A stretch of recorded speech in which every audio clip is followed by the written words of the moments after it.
Good afternoon, Elder Justice Warriors. Thank you for joining us this week. I hope you've had a wonderful January and February and are eager to dive back in with us today. My name is Nicole Howell, and I am your facilitator for these monthly learning sessions. Today, we are joined, this would not be possible were it not for the sponsorship and facilitation of several of our sponsors. But before we get there, we have an interactive session today. So I want to encourage everyone to use the chat and the Q&A function. Great time to get started is right now. Go ahead and add your name and your organization and kind of what brought you here to us today. So if you're, tell us what kind of Elder Justice Warrior you are. We also have closed captioning and ASL available via the Zoom feed. Please avail yourselves of those options. And those are provided today by our sponsors. However, I want to remind you, we are here on the third Thursday of every month from 12 to 1. We'll be back here next month with one of your favorites, Elder Justice expert, Paul Greenwood. He's going to be doing a retrospective of how the field of elder abuse and elder justice has changed over his time as a district attorney. We want to thank our sponsors and planning partners who make this possible, including Kaiser Permanente, the Archstone Foundation, John Muir Health, and California Department of Social Services. Now, with that, we are going to go ahead and get started. And this is a bit of a different kind of conversation. Normally, we are joined by experts who tell us how to do things and are much more clinical and detached. And those are important lessons to have. But sometimes as practitioners working in the field of elder justice, we come across instances where we feel like, gosh, how could I have helped that some person a little bit more? Or how could someone be the victim of abuse when we put out so many resources and so much information? And this is a conversation, frankly, between friends. We are going to be joined today by my friend Shirley Krohn, who is an elder abuse expert. Shirley has spent the last 22 years being engaged in efforts to bring awareness to the many faces of elder abuse and to aging communities across the state. She's been a contributor and editor to a national newsletter focusing on issues impacting the elderly and disabled communities. She's been an active member of several organizations, including the California Elder Justice Work Group, California Senior Legislature, the Director of the Fair Lending Consortium, and board chair of the Elder Financial Protection Network. She is a local member of the California Senior Legislature since 2006, and a leader and member of the Contra Costa Advisory Council on Aging. Shirley has worked for many years on various pieces of legislation that help to improve the quality of life for seniors in California and beyond.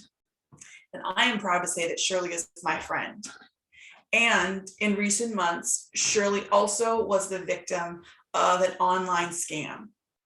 And so she has bravely talked about the issue on our local news network, which we'll share the clip with you. And she has also agreed to talk with us today. So often I hear my team members, right, we don't know how to intervene in abuse, and we want to know how to work with those who've experienced it in a more sensitive light. And so today we are going to talk to our friend Shirley, who has done so much for the field of elder justice and elder abuse prevention, about her experience. I want to ask everyone to please be kind and remember that Shirley is bravely sharing her story and has agreed to do it with us here in the Elder Justice Lunch and Learn community. And I want to go ahead and welcome Shirley Krohn with us. Shirley? Hello. Hey, Shirley. It's so good to see you all the way out there in California. Yeah. I'm impressed with the number of people that have signed on for this. Oh, it's going to be great. Folks really want to hear your story.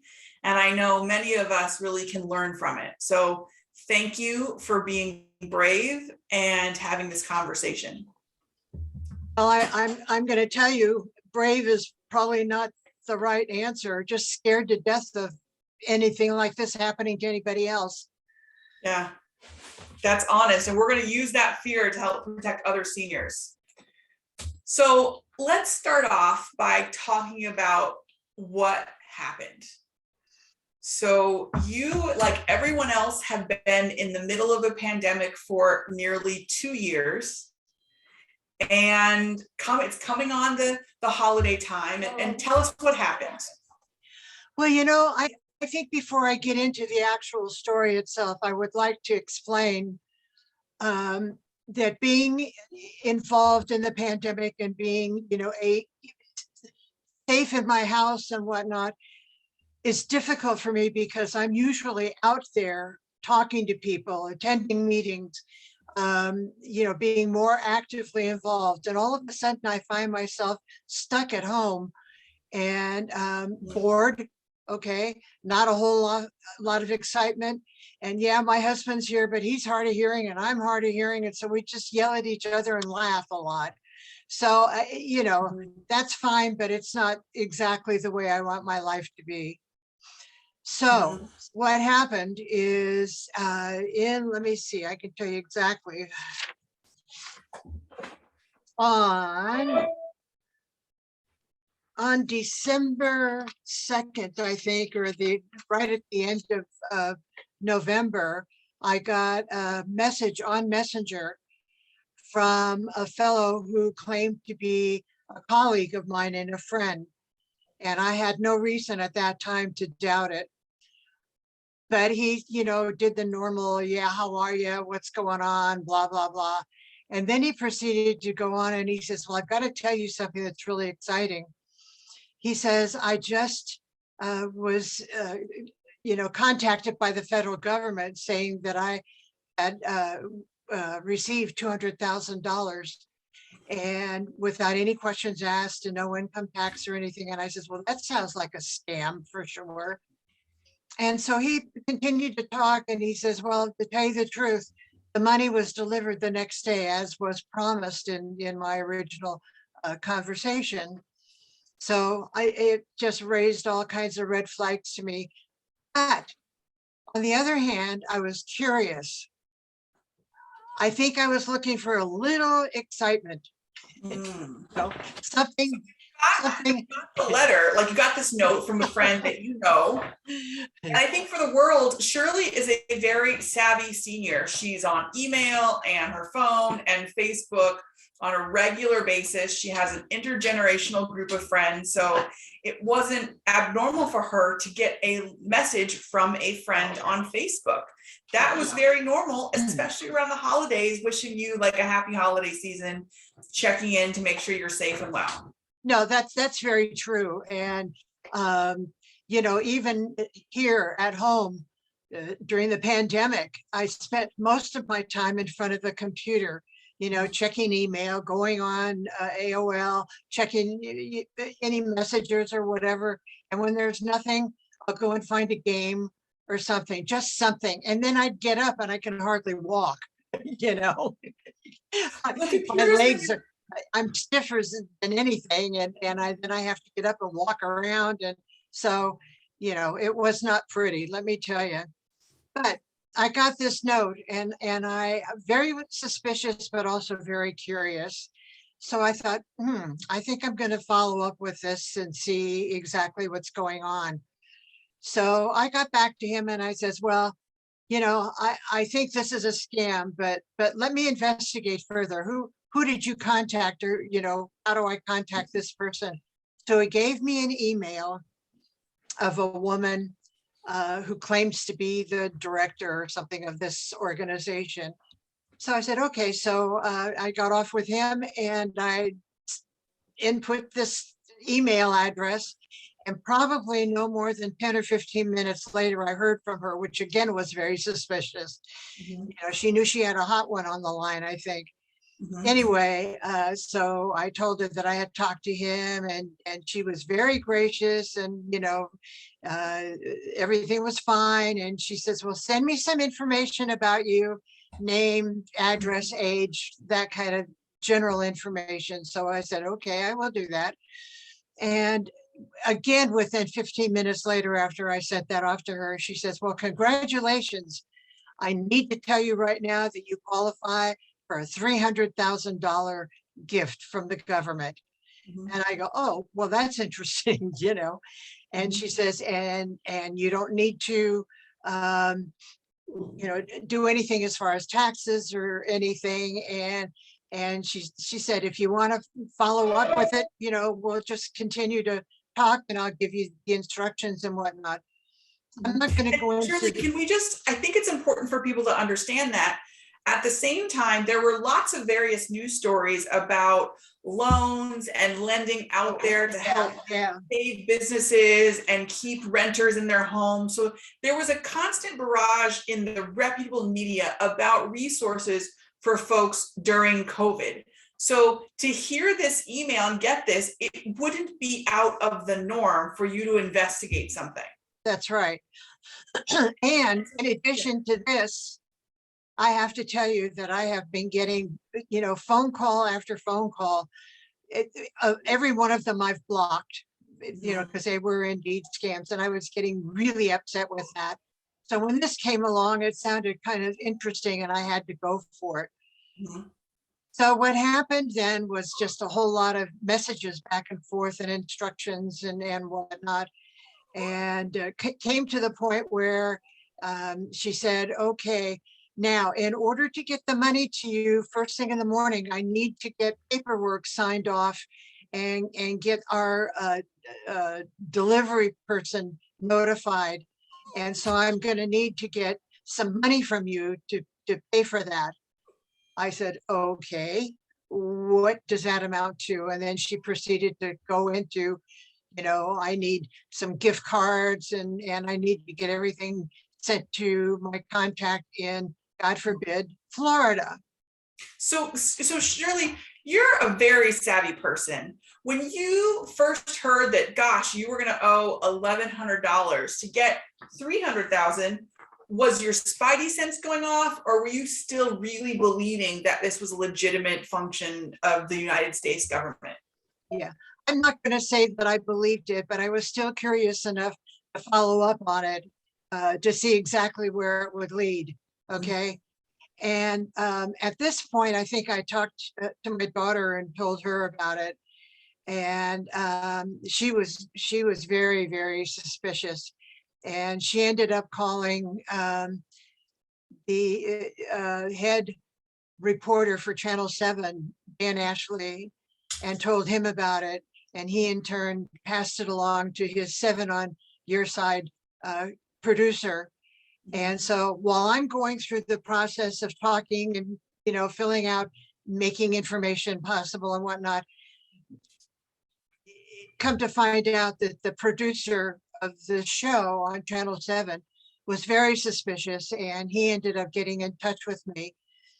And by that time I had several conversations under my belt and proceeded in, getting the gift cards, and I ended up sending $1,100. Let's talk about that. So they said you owe us $1,100 in gift cards. So you had your husband drive you to like the local drugstore or grocery store to get those cards? No, I went, I said, I told him, I says, well, you're never going to guess what this is about, and told him that, they want $1,100 and whatnot. So I says, I'll follow through with this. At this point, I'm not at a point where some people are by saying, if I get that kind of money, it's going to make me broke. Mm-hmm. I still was open to hearing more. Shame on me. Okay. So you went to the grocery store. Did they specify a certain kind of gift card, or they just said, yes? Okay, what'd they say? Google Play, I think it's called. Mm-hmm.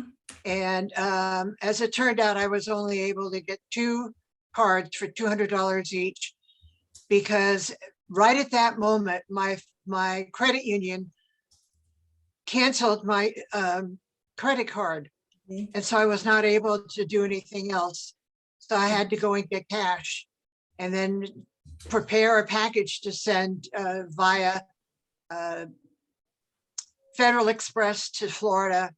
Mm-hmm. And it's just, by that time I was pretty suspicious. And the fellow that contacted me in the beginning came back and said, well, how you doing and what's happening? And, he kind of followed up with me.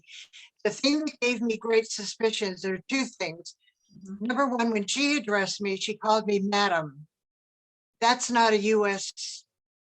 normal way to talk to somebody, especially another woman.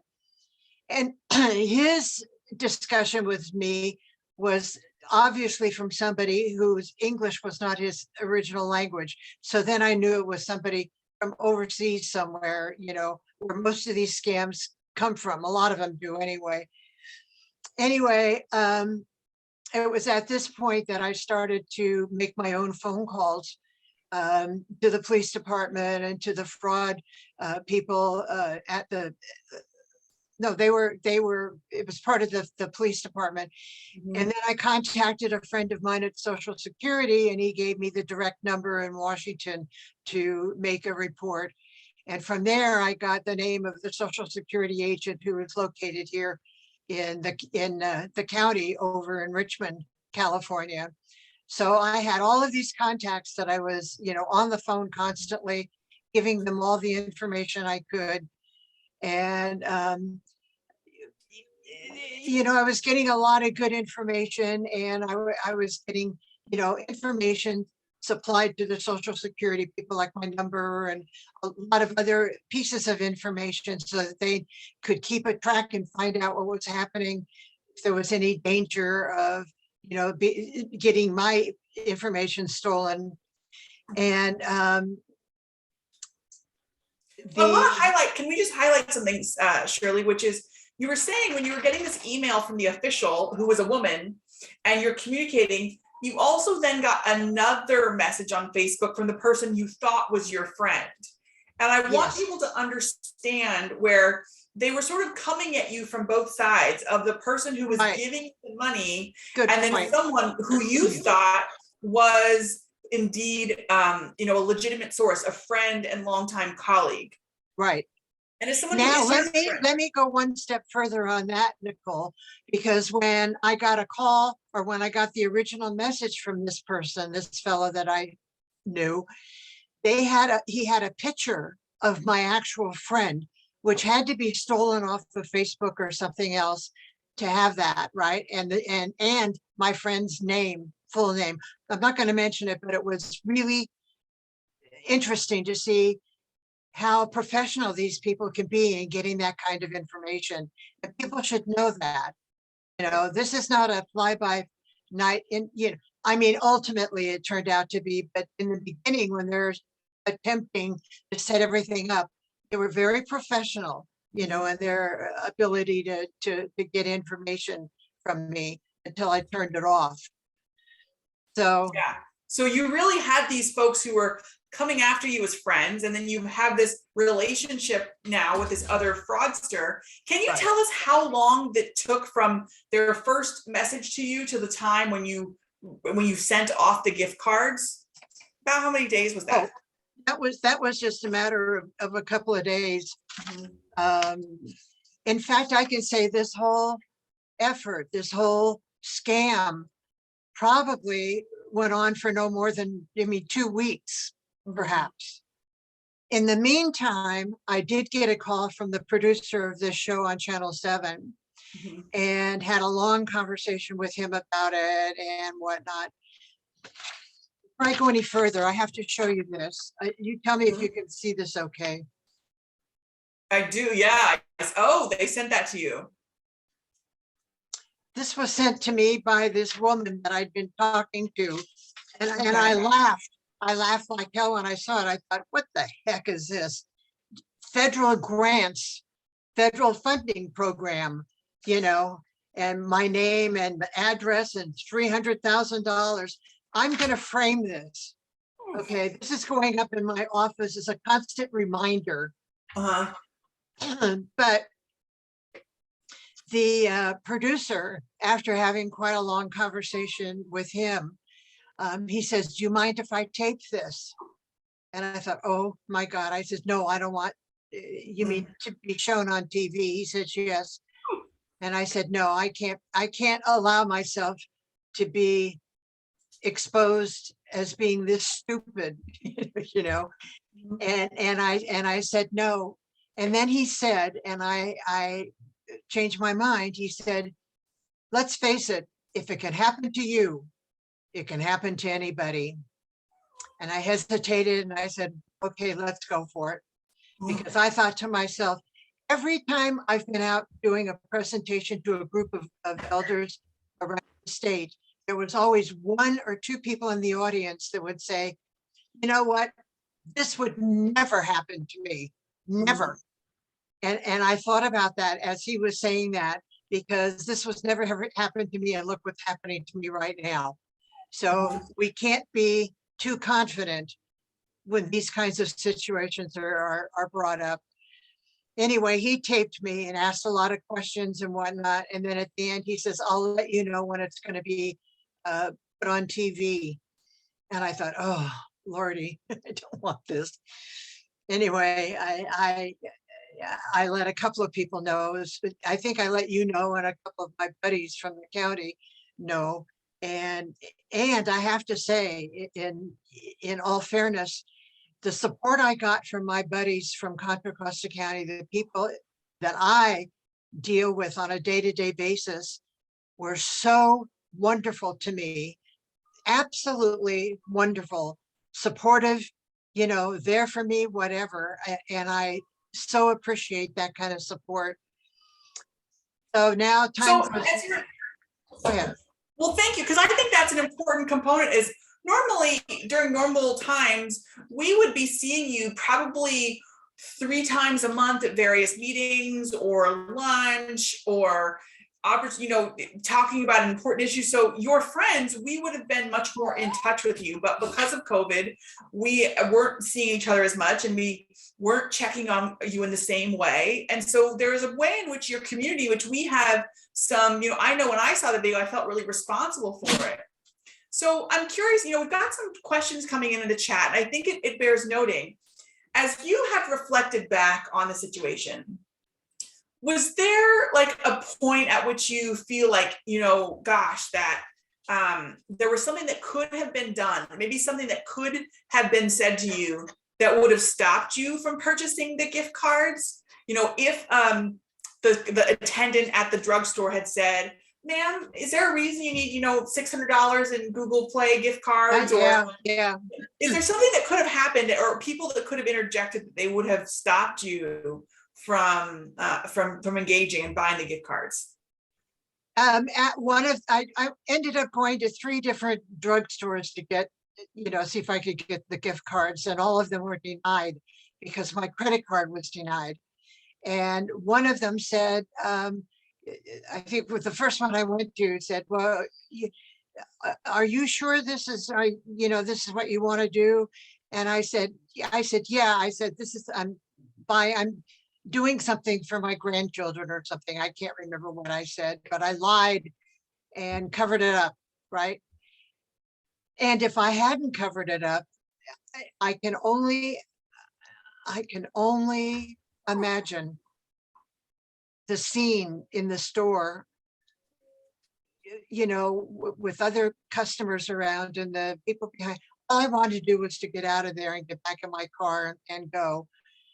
So I'm responsible for that. And believe me, I know that, and I have to live with that. And I know that's one of the questions about, didn't you verify all of this was happening? If they sent one message to me, they sent me 1,000. Don't let anybody know. Don't let anybody know about this, because otherwise we're not going to be able to send you the money. Mm-hmm. Okay. So that's, I think, something we want to really highlight is abusers are cunning, whether there's someone we know or someone we don't know. So these folks were calling you, and were they calling and messaging you? The woman the guy that I had talked to originally, I felt that he had told this woman about me. Because I told him I'd called the FBI and Social Security, and I recorded all this and, filed a claim and whatnot. And I was sure he would tell her. Okay. Mm-hmm. She came back to me a couple of times and said, you're not supposed to say anything to anybody. And I did not. I ignored all of her follow-on emails or messages, and I didn't do anything, but I was hoping that when I tell my story, others will be smarter than I was at the time. Yeah. You know, but And I anyway, think, go ahead. well, I think you also said something important. You said, I said I was going to do something for my grandchildren. And when we've talked, at times you thought, gosh, this could be a fraud, but I'm a little bored. Let's play the game. And also that you thought you were going to have an opportunity to buy something for your grandchildren, a house for them, really secure their future in these uncertain times. Right. So what I want people to hear is that, again, these scammers are cunning. They contacted you with a photo from a friend that you knew and you trusted. They held themselves out to be professionals or within the federal government. And then they also really pulled on that idea of helping your family. And so it's really easy to say it would never happen to me, but that is a potent blend of loneliness due to COVID and opportunity to create a stability for your family. And I want people to really think about for a second, any of us could be caught at the wrong moment. What is that they say of don't make a decision when you're hungry, angry, lonely, or tired? We are all of those things after 2 years in the pandemic. Oh God, yeah, no doubt about it. And right. I talking about it, and well, the first thing that happened before I'm here today is that it was on Channel 7, and I was able to get that word out to a few people, but not as many as I wanted. And I've got it recorded and it's here at home. But it was an interesting discussion with this fellow, and it was a way for me to clear the guilt that I had by talking about it openly and honestly. I wasn't trying to, cover anything up. And then after that, obviously, a lot more people got involved and a lot more information got out there, and then I started openly talking about it to people, not because I was so excited about the possibility of getting this money, but like I said earlier, if it can happen to me, being somebody who goes out and reports to people about the dangers of these kinds of crimes, if it can happen to me, it can happen to anyone, depending on what your situation is at the time. It can happen to anyone. And thankfully, as you said, it's not going to make it so you can't eat or pay your bills, like you're able to absorb that. But I'm curious, once the money was gone and you described to me like really understanding that it had been a fraud, that then you reached out to your friend from Facebook and you talked to them, right? And I understand he said that, no, that message wasn't me. I didn't get a loan from the federal government. Yeah. I don't know, Nicole. I still don't have a lot of answers for my own behavior, other than to say, yes, dear, I'm guilty. I did this, and I'm paying the price for it. But the interesting thing is that after the show on Channel 7, I went right back into the work that I was doing, and it allowed me to sort of stay away from it for a while, so that it wasn't number one on my thought process every single day. So anyway, it's just, I'm okay now. Now that you're past it, you said you're really kind of aware, you're kind of vigilant and nervous. I think this is a part where we as providers can learn, which is how can we work with individuals like you who have experienced a fraud? How can we work with you in a way that feels the least judgmental to you? Because I know with my parents, sometimes I have a tendency to treat them like they're children, even though they're not.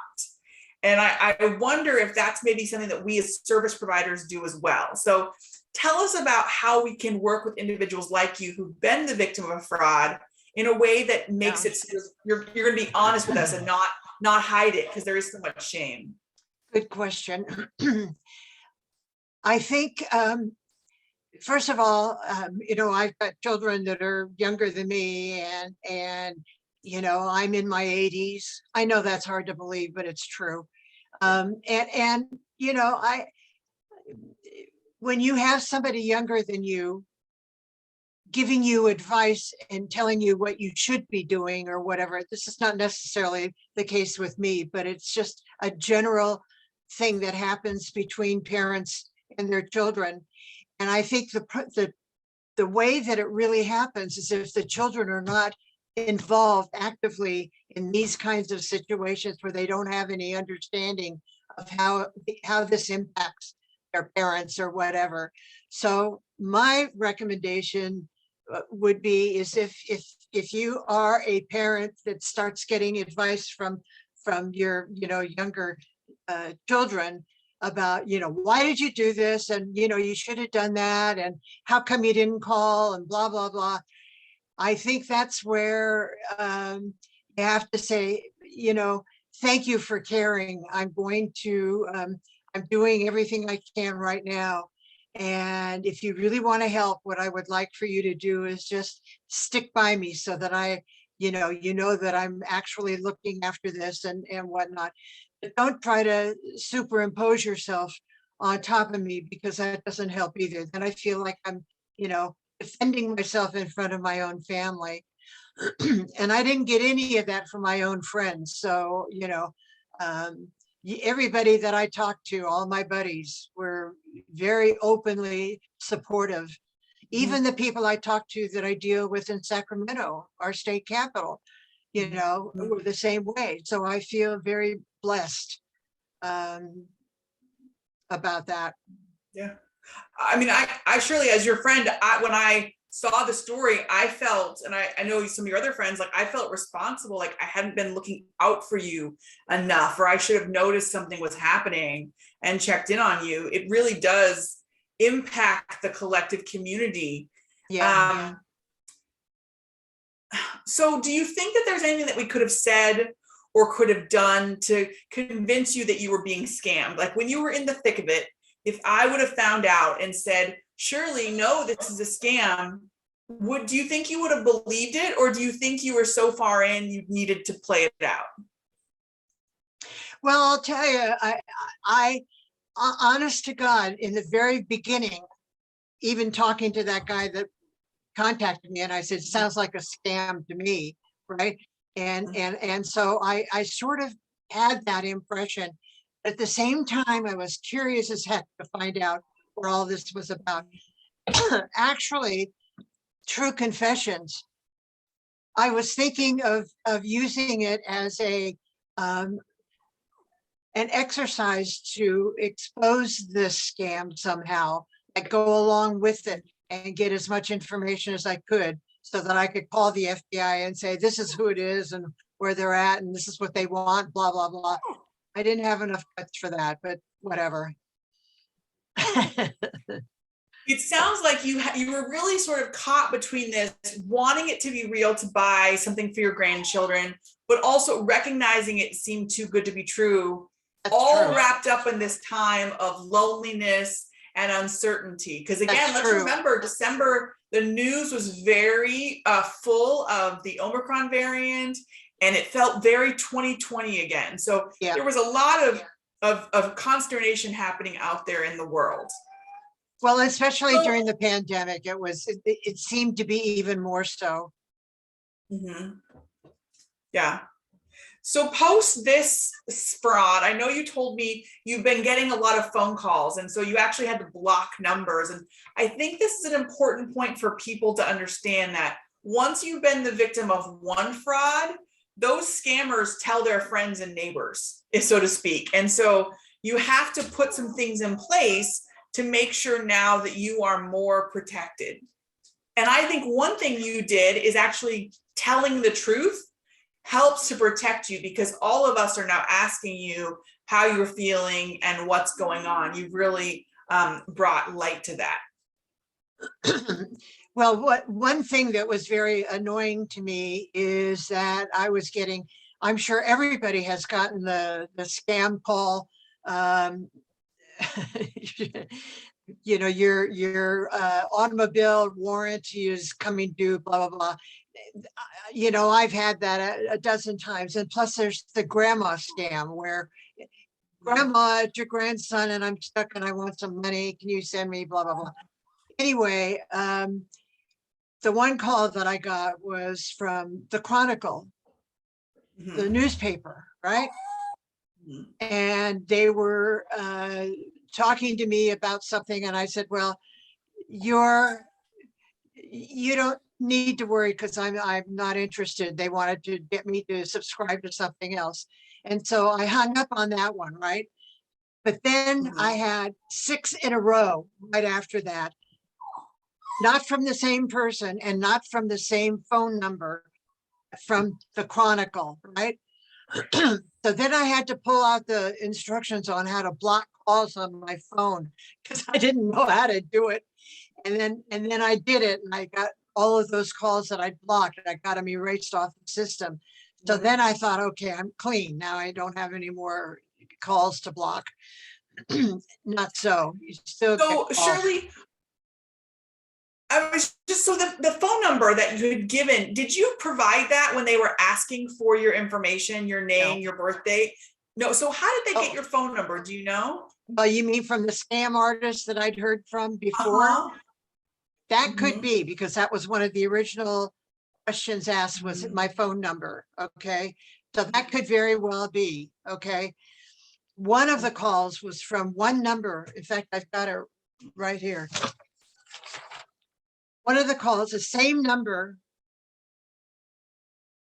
4, 5, 6, 7 times, 8 times.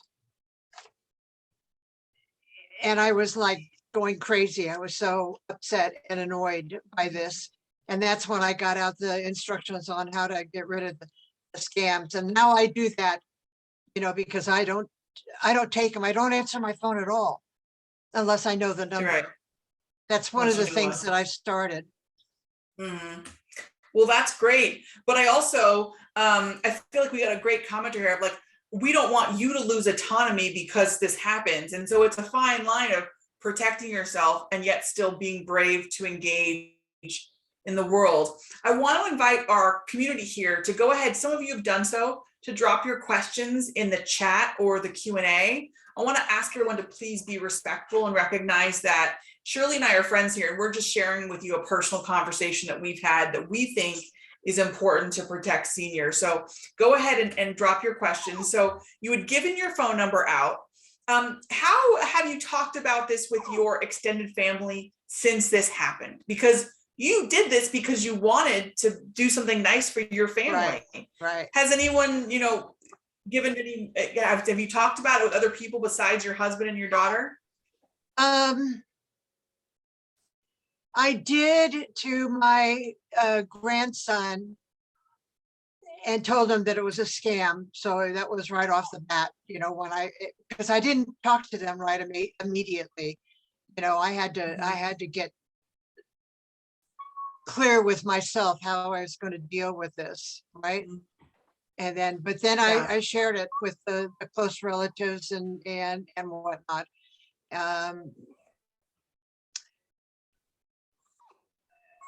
Anyway, it just, you know, comes and goes sometimes. I screwed up. What can I say? And Shirley, you're human. And I think that's what needs to really be noted here is that, you know, I am a few years younger than Shirley, but I make mistakes all the time. But no one assumes that I can't handle my affairs. But we do that with older adults. We assume because they made they had a temporary lapse in judgment that they are not able to manage their affairs. And that's what I really want to highlight for you. Yeah. Also to highlight, you know, Shirley, when you were sending the gift cards, did they, and you were sending it, I think you said to Florida, was that right? Yes. And the money, did they tell you what that was for? Like it was to transport the money or to pay the messenger? Yeah. They gave me the address and the person to send it to, and told me to put it, send it via Federal Express, which I did. And And that's the last thing after that, I didn't do anything. Um, Mhm. I don't know. It's scary, Nicole, because, you know, uh, I hate to say it, but one of the reasons why I hate the phone, we get back to the phone again, is if my phone is ringing and I'm in the other room, it takes me forever to walk to answer the damn phone, and then to find out that it's a scam and I'm hanging up and I'm getting angry and all that. And how do I block these calls and blah, blah, blah. It's just a nuisance. It's a real nuisance, you know? And they just wore you down at some point. Like that's really Yeah. what happened. You were lonely, it was cold, you just got worn down. Yep. Is there anything else that you would like to tell other like seniors out there that they can do to protect themselves from scam like this? I know you and I talked about what you could have done to protect yourself. So I know one of the things you said is you could have called your friend on the phone who sent you the initial message and say, is this you? Yeah. Now that's the first thing I should have done. Okay. So I'm guilty of not doing that. I should have done that because when I ended up calling him and said, have you gotten a lot of money lately? And he said, what are you talking about? And then I explained it to him. He says, no, absolutely not. That has not happened to me. This is, it was a scam. And so I said, okay, thank you. And that was it. I didn't push it any further. Then he went on to Facebook and sent the note out to everybody that if you see a friend request from me, and I ignore it, don't be, if I don't know you, I'm not going to respond or something like that. But anyway, he did that right away. Mhm. I should have done it. Well, no, it's now that we know, right? So I think we need to remember when we get those friend requests from people and they're from a friend already on Facebook or they use a different photo, it's okay to be discerning. I like to think of it, do you guys, if you remember Jessica Fletcher from the 80s Murder, She Wrote, she would always just ask a lot of questions of, would you consider, and that whining is your favorite dog, Walter, Shirley, I apologize.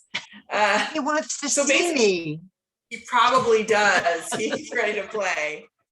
But I think that's really like just asking good questions to protect yourself. And if things seem too good to be true, don't assume they're not true. Just assume they need more investigation. Right. So Shirley, since then, have you or are you considering putting any fraud alert on your credit cards to make sure that nothing is able to be already done? charged? Already done. Yeah. Yeah. As a matter of fact, the credit card that was impacted, I had to deal with the fraud people at the credit union, and so I had to get a new card. So I did that and I activated it and I put it away. We haven't used it since.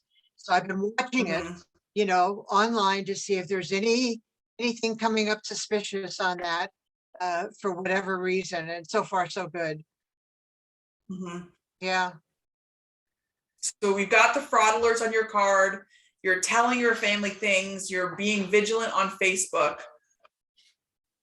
Tell me what gives you hope about the future. Like you've shared your story, which helps to make sure that someone else is not the victim. So what do you hope for the future for older adults around frauds? I hope if there were older adults on this call that they would look at me and say, I don't want to be like her. I don't want to be a victim or whatever. And if you are a social worker or an APS or, somebody else that's in the business, that you repeat as often as you need to. If it can happen to you, it can happen to anybody. If somebody, or you can even use, you don't have to use my name, but I have a friend, say I have a friend that was a victim and she told me if it happened to her, it can happen to anyone. Don't assume that you're not in any danger. That's not the right way to approach it, in my opinion. I think you're right. And I also want to say everyone now has a friend Shirley. Everyone on this call or who watches this or share it with your colleagues can say, my friend Shirley was scammed and she's an expert. I know I use this to talk to my parents about any concerns I have of, hey, my friend Shirley is an expert, and if she can be scammed, anyone can be. And so I want us all to go back and to share this with our colleagues and with our team members about how older adults are asking to be treated and what we can do. I think from this, what I've learned is that loneliness and isolation, that actually is a precursor to boredom and possibly scam and fraud. I now see that as a situation that really has possible negative effects. Yep. So we are going to go ahead and wrap up here today. Shirley, my friend, I want to thank you for your candor and honesty and bravery here with our community. You really, it's an example to all of us, and just the warrior that you are. So I can't wait to see what you use this for and how we, your community, everyone on this call, how we can help you to achieve that goal. So I just want to thank you so much for your. One quick message to everybody on this call. One of my very active activities before the pandemic was promoting and trying to get support in Washington, D.C. for a stamp out elder abuse postal stamp. Okay. And that all ended. That campaign ended when the pandemic came. I may bring that up again. So you may hear about that. And if you do, this is where you heard it from. Shirley, we are going to get on that bandwagon. Everybody here, you tell us what we can do or who we need to write or call, and we will do it. Absolutely. Also want to say to everyone, thank you for joining us today. We'll be sending out the recording next week along with some links and resources. Please join us here next month. We're going to drop the registration link in the chat. We are going to be joined by one of our dear friends, Paul Greenwood, former San Diego District Attorney for elder abuse. He is recently retired, and he's going to do a bit of an analysis and a retrospective about the history of elder abuse and what's changed in the field now that he's entering a new stage of his career. So I hope you'll be back next month to join us for that event. And I want to thank you for all of your work out there in the field. You really are saving people like Shirley and others through your work. And so I appreciate all of you, and we will see you back here next month. Thank you, Nicole. Thank you, Shirley.